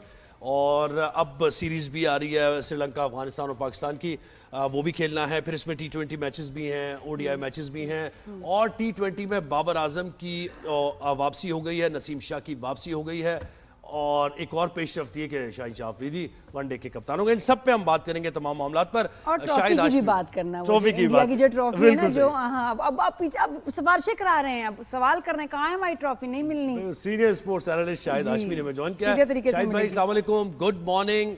आप पिंडी में मौजूद हैं स्टेडियम में? बिल्कुल, और पिंडी स्टेडियम से आपके लिए बुरी खबर ये है कि दिन की 5वीं ही गेंद पर बाबर आजम चलते बने और आउट हुए। साइमन हार्मर चले ने गए? एलबीडब्ल्यू कर दिया, ड्रेसिंग रूम चले गए, आउट हो गए, 50 रन पर आउट हो गए। और पाकिस्तान को ये पहले ही झटका दिन के पहले ही ओवर में मिल गया, जिसका मतलब है कि अब जनूबी अफ्रीका इस टेस्ट मैच को जीतने के लिए बहुत फेवरेट है। जी, और ये बाबर आजम 50 बनाने के बाद लग रहा था कि ये सेंचुरी इस बार इनकी बन जाएगी, जैसा वो खेल रहे थे। खैर, कंसंट्रेशन लैप्स होता है शायद भाई, जब आप डे खेल के नेक्स्ट डे में आते हैं तो ये होता है, 2-3 विकेट्स तो गिरी जाती है। लेकिन अब मुझे बताएं कि 94 या 95, 97 होंगे रन, 150-200 से ज्यादा नहीं बनाने जा रही पाकिस्तान टीम। यानी ये पाकिस्तान टीम का खासा रहा है। पाकिस्तान अपनी दूसरी इनिंग्स बहुत ही बुरी खेल रहा है। ये आज से नहीं, 2-3 साल से खेल रहा है। पहली इनिंग्स अच्छा खेलते हैं, अब वो जो बैट्समैन पहली इनिंग्स में स्कोर करते हैं वो दूसरी इनिंग्स में नहीं करते। जिन्होंने दूसरी इनिंग्स में किया होता है वो पहली इनिंग्स में नहीं किया हुआ होता उन्होंने। तो अजीब सी एक सूरत हाल है जिसको बैटिंग कोच को एड्रेस करना पड़ेगा। और अब बज़ाहिर आखिरी आपका पेयर बहुत अच्छा एक ये है सलमान आगा और रिजवान का, जिन्होंने पहले टेस्ट मैच भी 163 रन की पार्टनरशिप की थी 6ठी विकेट के लिए। बाबर आजम से आज बहुत से लोगों को उम्मीद थी कि अच्छा खासा क्राउड कल शाम को भी जमा हो गया था कि इस उम्मीद पे कि बाबर आजम की बैटिंग देखने आएंगे, और बहुत नारे लगाए उन्होंने बाबर आजम के लिए। आज भी अच्छा खासा क्राउड आया हुआ है, हालांकि वर्किंग डे है, लेकिन बाबर आजम उन सबको मायूस करके चले गए। और अब पाकिस्तान को कम से कम 270-280 रन बनाएगा, 200 रन का टारगेट देगा, तब जाके कोई फाइट होगी। अदरवाइज तो जनूबी अफ्रीका इस टेस्ट मैच के लिए बिल्कुल फेवरेट। बिल्कुल, और देखें ना कि साउथ अफ्रीका तो लोअर ऑर्डर में इतने रन बना रहे हैं, 8 विकेट के गिरती हैं उनकी, उसके बावजूद वो 400 स्कोर बना लेते हैं, तो जरा आसान हो जाएगा। विकेट शायद भाई कैसी है आज की?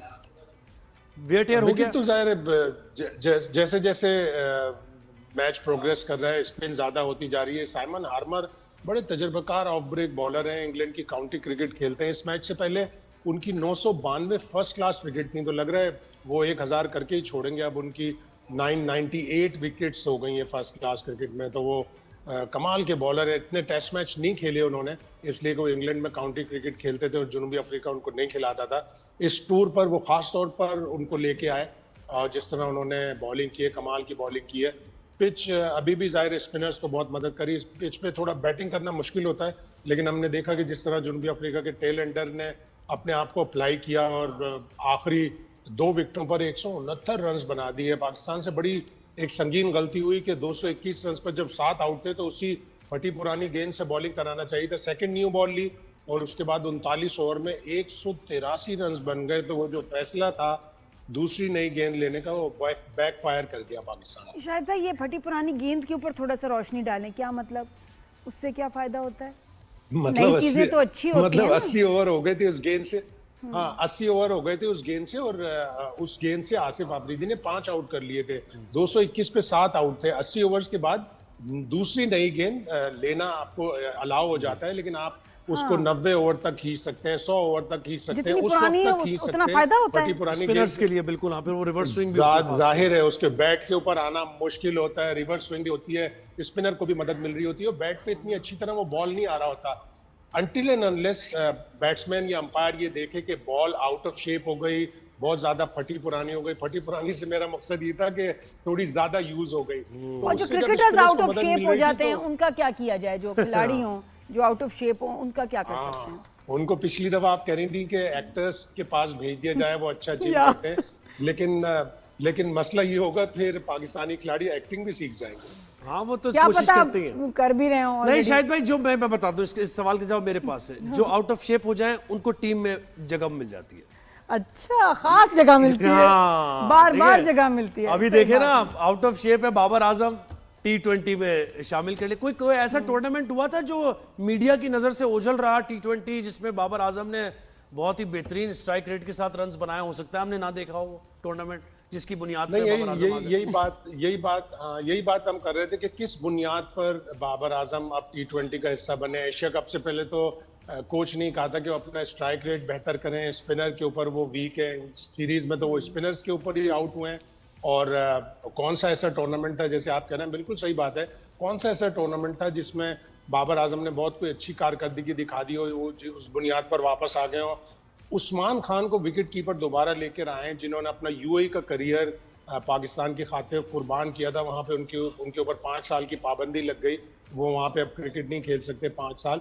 तो उनको दोबारा वापस लेके आया गया। 2024 के T20 वर्ल्ड कप में बड़ी मायूस कुन कारकर्दगी थी, उनको बाहर कर दिया गया था। ये साल समझ का से PSL बाहर भी उनका है अच्छा शायद नहीं भाई। गुजरा। उस्मान खान जैसा क्रिकेटर, बिलो एवरेज क्रिकेटर, यकीन करें, मैं वैसे नहीं कह रहा कि मेरे कोई ग्रजेस नहीं है, लेकिन हमने देखा है खेलते हुए, स्लॉगर जैसे करता है ना, बिल्कुल स्लॉगर की तरह वो खेलता है। और उसको दोबारा, आपका सवाल था शाहीन की कप्तानी का, जिससे हम पूछा। हाँ, मेरा कब सवाल था? आपका था ना वो, जो हमने याया से भी पूछा। मेरा था? और अच्छा, चलो सबसे- मेरा ही होगा। हाँ। हाँ, तो ये जी बताएं इसके बारे में। ये जोहेब कह रहे थे बड़ा जबरदस्त फैसला है। अच्छा, कुछ लोग वैसे मैं वीडियोस में सुन रही थी कि T20 का उनको कैप्टन बनाना चाहिए था, वनडे का क्यों बनाया? मुझे ज्यादा पता नहीं क्रिकेट का, लेकिन ये सवाल मैं सुन रही हूँ, तो आप बताएं। और उनकी परफॉर्मेंस है वैसे देखिए, कैप्टनसी वाली? शाहीन अच्छा कप्तान है। 50 ओवर्स में, T20 में, दोनों में अच्छा कर सकता है। T20 में तो उसने 3 दफा उसकी कप्तानी में लाहौर कलंदर्स जीता भी है। At least he looks कप्तान बन के उसकी कितनी अच्छी परफॉर्मेंस बात है। बिल्कुल अलग ही हो जाती है। लग रहा है ये कि अभी पाकिस्तान क्रिकेट बोर्ड ने रेजिस्ट किया कि सलमान आगा कोई T20 का वर्ल्ड कप तक का कप्तान बनाया जाए, लेकिन इन लॉन्गर फ्यूचर लग रहा है कि शाहीन शाह अफरीदी पूरे वाइट बॉल के T20 के और ODI दोनों के कप्तान बन जाएंगे। लेकिन फिर उनके ऊपर जिम्मेदारी बहुत बढ़ जाएगी कि उनको अपने आप को फिट रखना पड़ेगा ताकि वो हर मैच खेल सके और परफॉर्म भी करे। जरूरी है कि परफॉर्म भी करे। और शायद ना परफॉर्म भी मुझे करें। लगता है कि जैसे जाहिर, हमारे प्लेयर्स perform। में ना वो पैशन नहीं है, वो एक होता है ना, एक लगन, एक पागलपन हद कि तक। जज्बा की मुश्किल से जगह मिली है तो मैं उसको सस्टेन हाँ, करूं, और ये वो वो वाला और नहीं के है। कुछ करके दिखाना है। कोई इंस्पिरेशनल स्टोरी, कितने साल हो गए कि हमारी क्रिकेट से कोई कहानी निकली हो नहीं, कि हम हाँ, कहें, बिल्कुल, सही हम कह रही हैं। एग्जाम्पल दें बच्चों को, हम कहें देखो रोनाल्डो की कितनी होती है, मेसी की कितनी स्टोरीज इंस्पिरेशनल और होती रहती हैं। हर कुछ महीनों के बाद कुछ एक ऐसा काम कर जाते हैं वो, पर्सनल लाइफ में भी और प्रोफेशनल लाइफ में भी, कि उसको सब दुनिया देख के हैरान बिल्कुल होती सही है। बात की है, बिल्कुल। हमारे क्रिकेटर्स ने ऐसा क्या कमाल किया है? मुझे बस शादी की खबरें आ जाती हैं, और मतलब ये जिनके फंक्शंस आ रहे हैं, ये आ रहे हैं, इसके अलावा हम इनके बारे में कुछ ऐसा नहीं पढ़ते कि हम अपने बच्चों को उनसे कहें कि या वो खुद ही आइडियलाइज करें। ना गेम में ऐसा कमाल है, ना कुछ ऐसा सोशल वर्क में ऐसा कमाल है। क्या कर रहे हैं ये? क्यों नहीं? पैशन तो होता है, क्यों नहीं है? पैशन तो होता है, लेकिन आप सही कह रही हैं कि कोई इंस्पिरेशनल स्टोरियां नहीं निकलती परफॉर्मेंस से। अब ये एक इंस्पिरेशनल स्टोरी आसिफ आफरीदी की जरूर है कि नेवर गिव अप। आप खेलते रहो डोमेस्टिक क्रिकेट, आपको कभी ना कभी चांस मिल जाता है। बहुत लेट उनको चांस मिला, लेकिन बड़ी इंस्पिरेशनल स्टोरी है। उनके ऊपर बड़ी मुश्किलात गुजरी। उनको मैच फिक्सिंग की रिपोर्ट ना करने पर 2 साल की पाबंदी का सामना करना पड़ा। 1 साल बाद वो सस्पेंशन था, तो 1 साल बाद वो दोबारा वापस आए। उनकी गेंद लगी बहुत जोरदार आंख पर, उनकी बीनाई मुतासिर हुई काफ़ी। अभी 2025 की PSL के दौरान उनको बेटी की बड़ी ख्वाहिश थी, उनकी बेटी हुई, लेकिन वो CP चाइल्ड है, उसका बड़ा वो ख्याल रखते हैं, तो बड़ी मुश्किलात का सामना उन्होंने किया है। उनकी स्टोरी काफ़ी इंस्पिरेशनल है जी। और यानी फिर शायद भाई यही बात हो गई ना कि अभी ये सीरीज आ रही है, बल्कि सीरीज से पहले जो ये साउथ अफ्रीका से मैचेस हो रहे हैं, T20 भी और ये वनडे भी, तो बस फिर शाहीन को ही समझे आप, T20 का भी कैप्टन और वनडे का भी। सलमान अली आगा का टेस्ट है ऐसा ही है, शायद से रजिस्ट किया उन्होंने, रजिस्ट किया अभी तक उन्होंने, लेकिन पाकिस्तान में कोई भी चीज़ बई दस क़यास नहीं होती। आप इस सीरीज के बाद या ट्राई सीरीज के बाद कुछ भी हो सकता है। 2024 के वर्ल्ड कप से पहले शाहीन शाह अफरीदी को कप्तान जनवरी 2024 में बनाया था, मार्च 2024 में उन्हें हटा दिया गया, बाबर आजम वापस आ गए, पाकिस्तान पहले राउंड में बाहर हो गया। तो अभी आपको बहुत ज़्यादा तूफान, बहुत ज़्यादा तलातुम, बहुत ज़्यादा एयर टर्बुलेंस देखनी पड़ेगी T20 वर्ल्ड कप से। अभी 4 महीने हैं। और रिजवान तो कहीं फिट इन नहीं कर रहा है, मुझे लग रहा है ना वो ODI में कोई। रिजवान को अभी तक T20 में नहीं रखा, लेकिन जो फॉरेन कोच होते हैं वो ट्रायल एंड एरर बेसिस पे काम करते हैं। बहुत सारे नए लड़के इस T20 स्क्वाड में लिया है। उस्मान तारिक को एक मिस्ट्री स्पिनर है, जिनका 2 दफ़ा एक्शन बेचारे का रिपोर्ट हुआ है, उनका एक्शन सस्पेक्ट है। स्पिनर बहुत अच्छे हैं वो, अल्लाह करे उनको कामयाबी मिले, उनका एक्शन भी रिपोर्ट ना हो, लेकिन ट्रायल एंड एरर बेसिस पे काम करते रहेंगे। और फिर जनवरी में जब हम ऑस्ट्रेलिया से यहाँ होम सीरीज खेलेंगे 3 T20 आएगी, उस वक्त जाके कहीं हम फिर यही सोचेंगे कि नहीं, हमें शायद रिजवान को वापस लाना है, हमें और खिलाड़ियों को वापस लाना है। तो हमारा एक केओटिक सिस्टम है, उसको दुरुस्त करने के लिए जरूरी है कि कंसिस्टेंसी रखी जाए सिलेक्शन। जी अच्छा, and what about the trophy? Indian cricket council में मेरे ख्याल फिर वो कह रहे हैं जी हमारी ट्रॉफी दो, और कोई ट्रॉफी तो है नहीं कि जी आप जिससे चाहेंगे उससे आपको मिलेगी, लेनी तो आपको मोहसिन नकवी से ही पड़ेगी जो बात है। तो अब उसका लेटेस्ट क्या है? रूल होता है जी जी, एक रूल होता है कि किसी भी बॉडी का अगर चेयरमैन या हेड ऑफ दैट बॉडी वो आके प्राइज डिस्ट्रीब्यूशन में फाइनल के बाद सेरेमनी में ट्रॉफी देता है। और एक दिन पहले इंडिया को बता दिया गया था कि मोहसिन नकवी साहब ACC के प्रेसिडेंट है, एशियन क्रिकेट काउंसिल के, वही ट्रॉफी देंगे, तो फिर उसमें क्यों रखना डाला? बस वो ड्रामा करना है ना, दिखाना है, लोगों को दिखाना है कि हमने रेजिस्ट किया, हमने जी बड़ा हमारा स्टांस स्ट्रांग था, हमने स्टैंड लिया है। पाकिस्तान ने ऑफर की है मोहसिन नकवी साहब ने कि 10 नवंबर को दुबई में एक सेरेमनी करते हैं, आ जाए, वहाँ 4 से 7 ICC का इजलास हो रहा है, 10 नवंबर को आ जाएं, ट्रॉफी ले लें, अपने कप्तान को और 1-2 प्लेयरों को ले आएं, एक BCCI का ऑफिशियल ले आएं। नहीं आते, BCCI इसको भी रिजेक्ट कर रहा है कि नहीं, हम ये मामला ICC के इजलास में उठाएंगे। तो 2027 में बांग्लादेश में एशिया कप होगा, ये ट्रॉफी वहाँ ले जाएंगे। अगर दोबारा इंडिया जीत जाए तो वहाँ जो नया ACC का प्रेसिडेंट होगा उससे ले लें। हाँ नहीं बिल्कुल बुलाना चाहिए, और यहाँ से थर्मस में चाय भी अपनी खास भेजनी चाहिए उनके लिए, चाय भी उनको पिलाएंगे। हमारी चाय इज वंडरफुल। रिजवान को जो हटाने की बात हो रही है, रूमर्स भी बहुत सारी आती है ना सोशल मीडिया पे, क्या कह सकते हैं कि रिजवान को कोच नहीं पसंद करते थे, और वो जो वजूहात बताई गई वो भी आपने भी ज़ाहिर पढ़ी होंगी, देखी होंगी, कि इस वजह से रिजवान को नहीं पसंद कर रहा है बस वो। तो आप इस गलत होगा। रिजवान एक अच्छा परफॉर्मर है, और जब उसे ODI की कप्तानी से हटाया तो ऐसी बातें चल रही थी कि शायद वो ODI स्क्वाड का भी हिस्सा नहीं होंगे। लेकिन परफॉर्मेंस से हटके जो बातें, शायद भाई परफॉर्मेंस से हटके जो बातें की जा रही हैं, जी हाँ, वो भी चल रही हैं बातें, लेकिन चूंकि उनमें अभी किसी की तरफ से ऑथेंटिसिटी नहीं है तो हम उसको मीडिया पे नहीं बोल सकते। रिजवान के बारे में बहुत सी चीजें कही जा रही हैं, लेकिन अभी इसमें इतनी ऑथेंटिसिटी नहीं है। रिजवान आए, माइक हैसन ब्रेव बनकर आए और बोले कि आज ही मैं इस वजह से नापसंद करता हूं, तो फिर हम उसके ऊपर डिस्कस कर सकेंगे।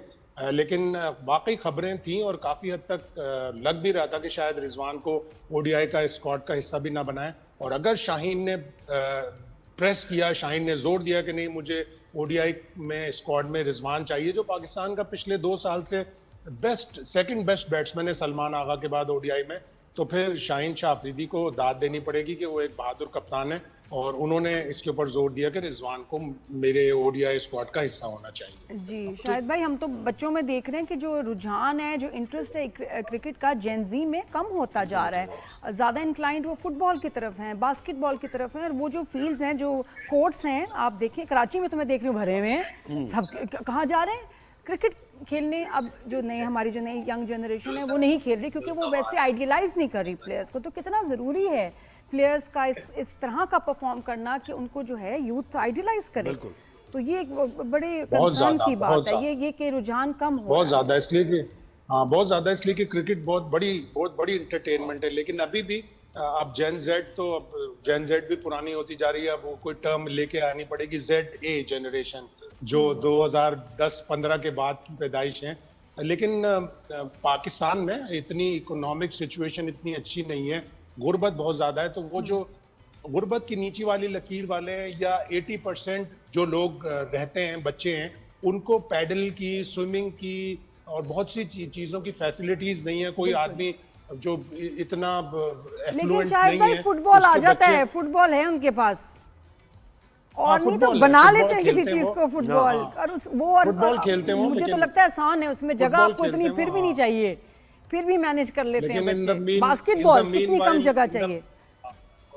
इन द मीनवाइल रिजवान भी आउट हो गए, तो अब चलो जी, रिश्ता सुहेल। दीवार बस है ये तो होना कि ही है, साउथ हमारी अफ्रीका टीम ये का टेस्ट में यही, जीत जाएगा। बिल्कुल, और ये हारमत खासा है ने- हमारी टीम का तो। हारमत ने ही विकेट लिए। क्या बात है। हम आपने चाह रहे विकेट थे लिया, आप ये आम का खौफनाक इस्तेमाल मंजर करके। ना देखें, लेकिन टेढ़ी आंखों से शायद भाई बहुत आपने बहुत ये शुक्रिया। देख ही लिया।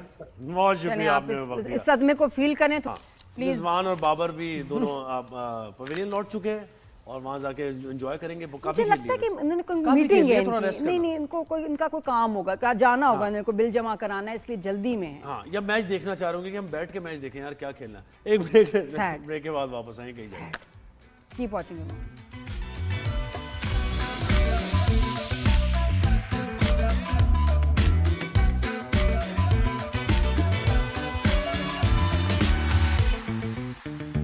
Welcome back after the break. Good morning everyone. Rise and shine में मैं आपको बताऊं, मौसम बदल रहा है, आप भी देख रहे होंगे, फील भी कर रहे होंगे। तो मौसम अच्छा बदल रहा है, लेकिन साथ साथ बीमारियां, सांस हाँ, में ये तकलीफ, बिल्कुल, सांस की जुकाम, तकलीफ, जुकाम। और डॉक्टर्स का जो है ना वो बिजनेस चमक गया इस वक्त। मतलब सीजन से पहले ही सीजन आ गया। बिल्कुल, और अस्पतालों में ओपीडीज में रश बढ़ गया। लेकिन आप कुछ आइसलैंड की बात कर रही थी, वहाँ क्या हुआ है? आइसलैंड की मैं खबर एक बड़ी इंटरेस्टिंग सुन रही थी न्यूयॉर्क टाइम्स कि की मतलब हमारे यहाँ तो नॉर्मल सी चीज़ है, लेकिन ये कि उनके यहाँ पहला मच्छर जो है ना वो उन्होंने स्पॉट कर लिया है। और उस पहले मच्छर के बाद और भी बहुत सारे मच्छर नजर आ रहे हैं। आइसलैंड में इतनी सर्दी है कि वहाँ कभी मच्छर हुए ही नहीं। हाँ। और आप ये जिंदा ही नहीं रह देखें सकते। क्लाइमेट चेंज हाँ। कि उस जगह जहाँ माइनस में जाते हैं टेम्परेचर्स, वहाँ मच्छर चले गए हैं। तो मच्छर बहुत स्ट्रांग हो गए हैं। मुझे लगता है कि इसी एरिया से किसी के बैग में वो जा गया के है, ना, बिल्कुल कुछ बैग में गया है किसी के है, बिल्कुल ऐसे या ही है। बालों में छुप गया था, और फ्लाइट के बाद वहाँ निकल के उसने जो है ना अपना बस वहीं सेटल हो गया। भाई पूरा अनाउंस कर दिया उन्होंने कि भाई ये मॉस्किटो फ्री नहीं रहा है आइसलैंड। और पहला मच्छर थर्सडे को, लास्ट थर्सडे को, ये एक बग नजर आया जिसको ये मच्छर कह रहे हो, मच्छर अरे है, मच्छर है। अरे वाह, ये देखें तो तो हिस्टोरिकल आइसलैंड जो है ना हाँ। ये इनका, मैं कहती हूँ ये देखें आइसलैंड में हम तो इससे रोज कुश्ती करते हैं। अरे हमारे लिए क्या है, मच्छर मारना मजा है। फैमिली की तरह है हमारे लिए, तो नॉर्मल है। हम तो पले बड़े इनके साथ हैं, हमारे लिए तो बल्कि कभी कम हो जाते तो हम कहते क्या हुआ, मच्छर नहीं आजकल ज्यादा आ रहे, मक्खियाँ क्यों नहीं आ रही? तो आइसलैंड भी थोड़ा सा वैसे, लेकिन हैरानी की बात है कितनी सर्दी में ये मच्छर कितने ये लेकिन स्ट्रांग हो गए या हैं, तो ये गया है या इवॉल्व फिर- हो रहे हैं। मच्छर इज इवॉल्विंग कि अब उनके ऊपर सर्दी असर नहीं कर रही है, लेकिन इनको भी पता चले कि हमारे क्या चैलेंजेस हैं। अब मार के दिखाओ। हाँ सही बात है, अब मार के देखो। अरे मैंने हमेशा आपको कहा है कि मच्छर को मारना आसान है, मक्खी को मुश्किल है।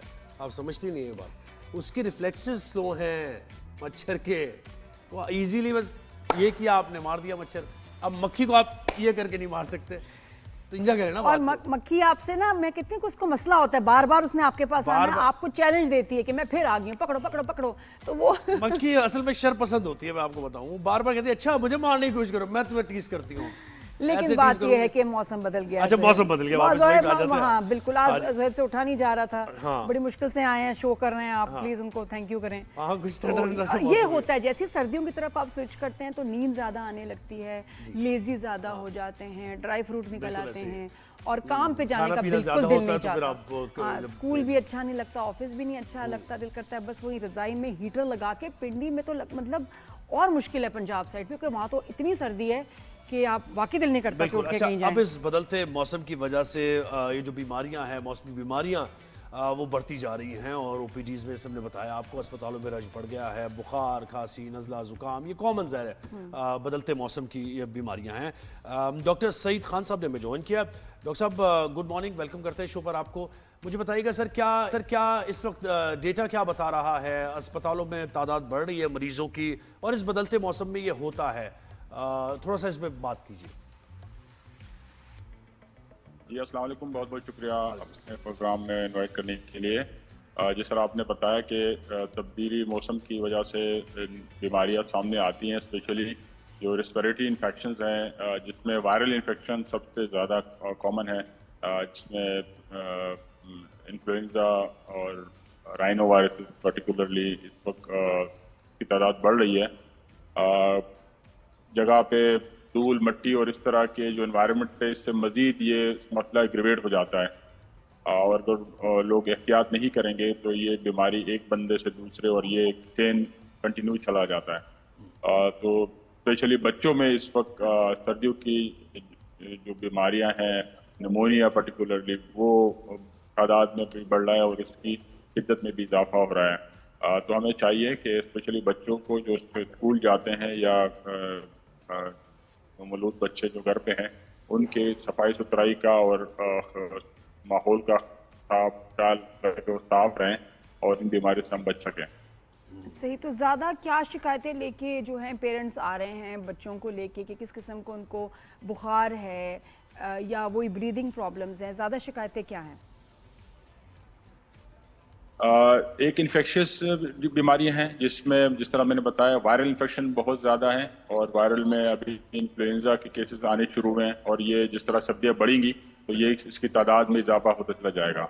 राइनो वायरस एक बीमारी, रेस्पिरेटरी इन्फेक्शन, वो बड़ी तादाद में सामने आ रहे हैं और निमोनिया के केसेस भी आने शुरू हुए हैं। जो बच्चों में खुसूसन बैक्टीरियल इन्फेक्शन है, निमोनिया के केसेस वो सामने आ रहे हैं।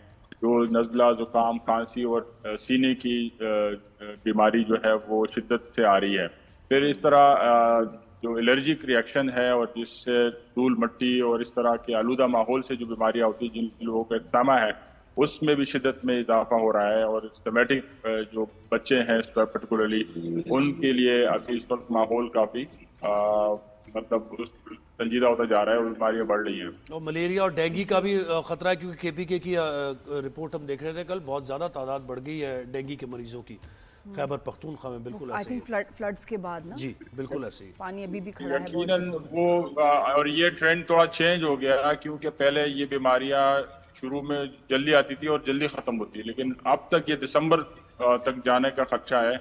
जो डेंगू की केसेस अभी भी पीक पे चल रही हैं, तो ये नवंबर दिसंबर जो है आगे जाके ये बीमारियां जो है ये ख़त्म होने का नाम लेंगी। अब तक ये बीमारियां काफ़ी उसकी तादाद भी ज़्यादा है और शिद्दत में भी, बीमारी की शिद्दत है उसमें भी काफ़ी शिद्दत आ गई है। अच्छा प्रोफेसर साहब, कोई कोविड के केसेस भी आ रहे हैं, कोई नया वेरिएंट या कोई पुराना वेरिएंट जो अभी तक चल रहा हो, कोई कोविड पॉजिटिव आते हैं केसेस? अच्छी खबर ये है कि इस वक्त कोविड के केसेस इस वक्त सामने नहीं आ रहे हैं और जो कि बहुत अच्छी एक अलामत है क्योंकि dog university of health sciences और पब्लिक हेल्थ लैब इसकी मॉनिटरिंग कर रही है मुसलसल। तो हम पूरे रेस्पिरेटरी इन्फेक्शन जितने भी हैं उनकी सबकी स्क्रीनिंग कर रहे हैं, लेकिन अभी हमें कोविड सामने नहीं आया, तो ये एक अच्छी अलामत है जी। कि अच्छा, कोविड यहाँ पे इस वक्त एग्जिस्ट नहीं कर रहा या बड़ी तादाद में कम से कम नहीं है। बिल्कुल। मुझे डॉक्टर साहब ये बताएं, वायरल फीवर जो होता है और मतलब मुख्तलिफ किस्म का, तो वो और बात है कि सीरियस हो जाता है, लेकिन अक्सर ये लोग करते हैं एंटीबायोटिक ले लेते हैं फ़ौरन, यानी नॉर्मल प्रैक्टिस है ये जी कि पहले दिन आपको फीवर हुआ आपने वहीं से शुरू, ये क्या ये सही है प्रैक्टिस या आपको 2-3 दिन वेट करना चाहिए, इम्यून सिस्टम को आपको एक्टिव रखना चाहिए, क्या कहते हैं आप? जो ज्यादातर बीमारियां इस वक्त रेस्पिरेटरी इन्फेक्शन है वो वायरल इन्फेक्शन है। तो वायरल इन्फेक्शन में तो कतई तौर पे एंटीबायोटिक का कोई काम ही नहीं है, ना उसके फायदा होगा, उल्टा उसका नुकसान होगा। एक तो ड्रग रेजिस्टेंस बढ़ेगी, दूसरा वो पेशेंट को भी कोई फायदा नहीं होगा। तो वायरल इन्फेक्शन खुद सही होने वाली यूजुअली बीमारी है, लेकिन वो टाइम लेता है, तकरीबन हफ्ता उसमें लगता है। इसमें बेहतर ये प्रिकॉशन ली जाए, यानी अगर खुद बंदा बीमार है तो दूसरों से हाथ न मिलाए, करीब न जाए, ताकि दूसरे चेन ब्रेक हो जाए। और खुद वो ये कि फ्लूइड इंटेक ज़्यादा कर लें, मुख्तलिफ किस्म के जूसेस और सूप वगैरह का इस्तेमाल ज़्यादा करें, जितना लिक्विड इस्तेमाल ज़्यादा होगा, इम्यून सिस्टम इतना बूस्ट होगा, तो उससे बेहतर ये स्ट्रेटेजी बेहतर है बजाय कि एंटीबायोटिक ली जाए या फिर बेहतर है कि डॉक्टर के पास जाए, जिस तरह वो मशवरा करे उस पर अमल किया जाए।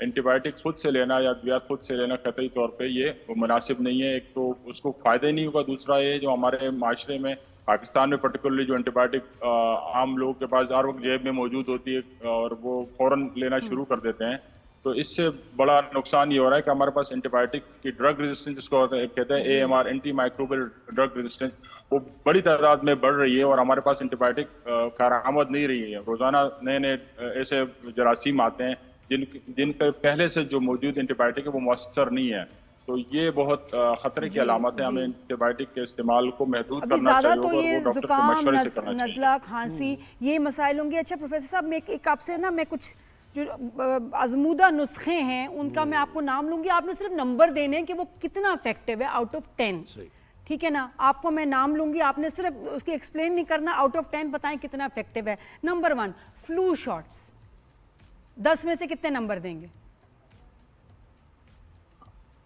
ये नंबर तो यकीनन डिपेंड करता है, लेकिन 7-8 इन्वायरमेंट के हिसाब से 70 तक ये प्रोटेक्शन देता है। 100% तो नहीं देता, लेकिन जहाँ पे अगर फ्लू के केसेस है तो आपको 7-8। अच्छा, और ये जो घर में हम कहवे ये जो शांदा बनाते हैं या बाजार का जो शांदा होता है वो कितना इफेक्टिव है? जी डॉक्टर साहब। तो ये इम्यून सिस्टम बूस्ट के लिए, और जो ट्रैक है उसको सूदिंग, रिस्पिरेटरी ट्रैक को, सांस की नाली को सूदिंग करता है, सॉफ्ट करता है, तो ये बेहतर मतलब है कि ओवररेटेड नहीं है, इफेक्टिव है। आप पाका होता है इम्यून सिस्टम, इससे 7-8 तो देंगे ना, इफेक्टिव है। effective। और आपको बताएं कोई आपको ऐसे टोटका या कोई चीज कि क्या इफेक्टिव है, बताओ भाई। 2-3 टोटके ही हैं जो हम। अच्छा, फिर हम हनी का इस्तेमाल करते हैं सर्दियां जब मौसम चेंज हो रहा था, हनी खास तौर पे। हनी के बारे में क्या कहेंगे? डॉक्टर साहब, शहद का इस्तेमाल होता है या फिर लेमन के बारे में बड़ी गलत लोगों के बारे में लोग कहते हैं कि लेमन यार के बारे फ्लू है में गलत तुम्हें, बातें करते हैं। हाँ फ्लू है तुम्हें, लेमन क्यों यूज कर रहे हो, या तो खट्टा है। हाँ, और खट्टा फ्लू नहीं हो जाएगा। खाना। विटामिन, हालांकि विटामिन सी होती है, फिर दूसरी ये भी बहस है। तो ये नेचुरल प्रोडक्ट यकीनी तौर पे कारआमद होती है। शहद जो है वो काफ़ी इफेक्टिव है। लेमन और विटामिन सी का इस्तेमाल इम्यून सिस्टम बूस्ट के लिए बिल्कुल इसका मतलब ये इस्तेमाल बेहतर है। जी, तो बेहतर यही है कि मुस्तनद डॉक्टर से या कोई इस फील्ड का जो एक्सपर्ट है उसके तमाम हिसाब से फिर हम दवाएं इस्तेमाल डॉक्टर के करें। मशवरे से लें और बच्चों की पहुंच से दूर रखें। ये तो हम बहुत बचपन से शुक्रिया सुनते डॉक्टर आए साहब, हैं। असल में आवाज का भी प्रॉब्लम होता है, नहीं पता, लेकिन ये बता ये दिया वैसे उन्होंने। है बड़ा इंटरेस्टिंग, और मैं चाहूंगी कि हम शो पे करें से पहले दूसरे कॉपी कर लें, तो आई थिंक बता क्यों इंटरेस्टिंग नहीं, होगा। फिर हाँ आप ना, तो वही मैंने कहा पता है क्यों, लेकिन आई थिंक बहुत अच्छा है कि एक्सपर्ट्स को, डॉक्टर्स को लेके ना हम उनसे कहें कि सिर्फ नंबर दें तो थोड़े, जो कि मैंने ये देखा है शो में बहुत इन्फॉर्मेशन होती है, वक्त का मुकाबला सख्त, तो बहुत सारी बातें हो नहीं पाती, तो आई थिंक इसको नंबर्स पे ले जाएं हम। वैसे भी नहीं, क्या ख्याल नंबर्स है? पे भी ले जाओ। मैं ये कहूंगा, वैसे तो हमें इतनी इन्फॉर्मेशन नहीं है, लेकिन ये कि आपका इम्यून सिस्टम जो होता है ना, अल्लाह ने जो बनाया है, पहले उसको काम करने दे। और अगर हम वो ये नहीं करने ना देंगे। काम करे सही नहीं नहीं, ना काम करे तो टेस्ट तो होगा ना, 1-2 दिन हाँ, जरा ठहर कुछ जाए ना। ये हौसला। एकदम लोग परेशान हो जाते हैं, फीवर हो रहा है, ओहो या फीवर हो रहा है, मुझे जाना है, डॉक्टर के पास जाना है। डॉक्टर फिर आपको कोई मेडिसिन देगा, मोहल्ले का डॉक्टर मेडिसिन दे देगा, और उससे आप डॉक्टर्स कहते हैं, पता है हाँ। वैसे कहते हैं 1-2 दिन वेट करें, लेकिन फिर एज अ पेरेंट ना आपको हॉल चढ़ने लग जाते हैं कि यार वेट में क्यों करूं। अच्छा, कुछ कंडीशंस में वेट नहीं करना, जैसे कोई चोट लग जाए, कांटा चुभ जाए, तो आप कहते हैं ओहो बुखार है, ये वाली चीजें नहीं ठीक होनी। इसमें शदीद इन्फेक्शन हो सकती है फौरन। हम बात कर रहे हैं जुकाम, खांसी और इस बिल्कुल, चीजों की जो हाँ। मौसमी बुखार होते हैं। अच्छा, एक और मैंने डॉक्टर साहब से पूछना था कि इसको क्या नंबर देंगे। कहते हैं कि वो जो नहीं होता मेंथोल वाली जो आती है चीज ना, वो आप जो मैं नाम नहीं ले सकती, हाँ, हाँ, वो वो जो आती है। लगाते हैं कि गले पे लगाओ, सूदिंग है, समझ गए आप? तो उसको आप पैरों पे लगाएं, जुराबे पहन के सो जाएं तो खांसी खत्म हो जाएगी। हाँ, ये तो बहुत सारे टोटके हैं, हर कोई अपने अपने हैं। जिसने कोई एक्सपीरियंस किया है, अगर वो काम कर गया ऐसे ही तो वो समझ जाता है कि भाई यही करना है है अब ना? ऐसा ही। हाँ, तो ये बहुत सारी आपकी को चीजें हैं। फैमिली में चल रहा है टोटका नस्लों से? नहीं, नस्लों से यही चल रहा है हमारे तो। हनी और खजूर का टोटका है जो चल रहा है। मेरे घर Dates और में मेरे honey। बचपन से हमेशा एक ही टोटका चला है कि बीमार हो तो डॉक्टर के पास जाओ, सीधी सीधी बात है। हम लोग तो मतलब टोटके वोटके ज्यादा हमने ज्यादा इस्तेमाल किए नहीं, इसलिए मुझे आते भी नहीं है। हाँ। लेकिन जिनको आते हैं या जिनको हकीमी नॉलेज हो, क्या क्या कहवे और चीजें बनाते हैं, इट्स इनक्रेडिबल। बिल्कुल ऐसी है। एक मैंने ब्रेक नहीं हमने कभी लेना है यहाँ पर, बहुत सी हमारी बातें होंगी और मैंने बातें नहीं बस ऐसी हो रही है ये, तो एक ब्रेक के बाद वापस आते हैं। लेकिन ये अच्छा, आप बताएं नहीं, 1 to 10 करें।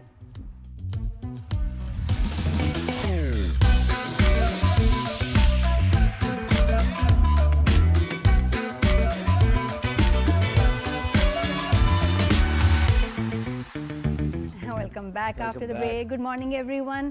ज़ुहैब, सर्दियों में दिल करता है घूमने जाएं और सर्द जगहों पे। क्या मनाजिर और होते हैं सर्दी सर्दियों देखें। में। पाकिस्तान तो है खूबसूरत, लेकिन पेरिस की खूबसूरती सर्दियों में आप जरूर देखिएगा। अच्छा, क्या बात है, मतलब वो एक अलग सर्दियों में level मैं है। नहीं गई, हाँ, सर्दियों लेकिन में मैं आप सर्दियों में मुझे लगता है बस पाकिस्तान वो जो से ज़्यादा पत्ते हैं ना, वो खूबसूरत एक कोई ट्री जगह खास होता है उसके उसके हाँ, हाँ। पत्ते गिरे होते हैं अच्छा, उस पे, अच्छा, वो autumn। क्या बात है, ऑटम में। तो ये ऑटम का ही सीजन है। गिलगित बल्तिस्तान, हम बात करें गिलगित बल्तिस्तान की, जहाँ पर बड़ी जबरदस्त हसीन खूबसूरत वादियाँ हैं और ऑटम का मौसम आ गया नहीं। है। येलो ऑरेंज हो जाते हैं। हाँ सब बिल्कुल बहुत ऐसे, बस खूबसूरत। ऑटम से हम निकलेंगे और उसके बाद विंटर्स में हम आ जाएंगे। तो क्या बेहतरीन वो मनाजिर होंगे और हैं। पाकिस्तान माला माल है भाई खूबसूरती से। बेशक, ठीक है। बेशक। मैचेस में आप चले जाएं तो क्राउड कितना खूबसूरत नजर आता है आपको। बिल्कुल। ठीक है। और जो बाहर और से फिर अगर नज़ारे टूरिस्ट हसीन अलग होते हैं। एक्सप्लोरर्स जब आते हैं तो वो शदाई हो जाते हैं। पाकिस्तान में इतने हॉस्पिटेबल लोग हैं, इतने स्वीट लोग हैं और इतनी खूबसूरती है। तो बिल्कुल। ऐसी मैं वीडियोस देखती रहती हूँ, बहुत अच्छा लगता बिल्कुल। है। तो शिगर में ऑटम कैसे आया है, क्या खूबसूरती है, ये हमें बताएंगे वहां से मीर नईम बल्तिस्तानी। देखिए जरा। जी बिल्कुल, इस वक्त मैं बल्तिस्तान के खूबसूरत तरीन इलाका शिगर में मौजूद हूँ, जहाँ खिजा का दिलकश मौसम अपने उरूज पर है। दरख्तों के जर्द और सुर्ख पत्तों ने वादी को जन्नत का मंजर दे रखा है। आप मेरा कब में देख सकते हैं, सूरज की सुनहरी किरणें इन मनाजिर को मजीद हसीन बना रही हैं। यहाँ सर्दी का मौसम भी जो है आजकल शुरू हो चुका है। लोग जो है यहाँ के मकामी लोग लकड़ियां जमा कर रहे हैं, जबकि पहाड़ों पर जो है बर्फबारी का आगाज भी हो चुका है। पहाड़ों का बादशाह याक भी जो है आजकल मनाजिर में अपनी शान दिखा रहा है। इन हसीन नज़ारों को देखने के लिए जो है मुल्क के मुख्तलिफ हिस्सों से आने वाले सयाहों की आमद का सिलसिला भी जारी है। मुल्क के मुख्तलिफ हिस्सों से आने वाले लोग खिजा के इन रंगों को जो है बर्फीले पहाड़ों के हसीन मिजाज से जो है खूब लुत्फ खूबसूरत नाज़िर, क्या बात। बहुत बहुत खूबसूरत। तो अब हम क्लोजिंग करते हैं। कल इंशाल्लाह आपसे मुलाकात होगी। फीडबैक देते रहिएगा। नादिया और ज़ुहैब को इजाजत दीजिए। अल्लाह हाफ़िज़। अल्लाह।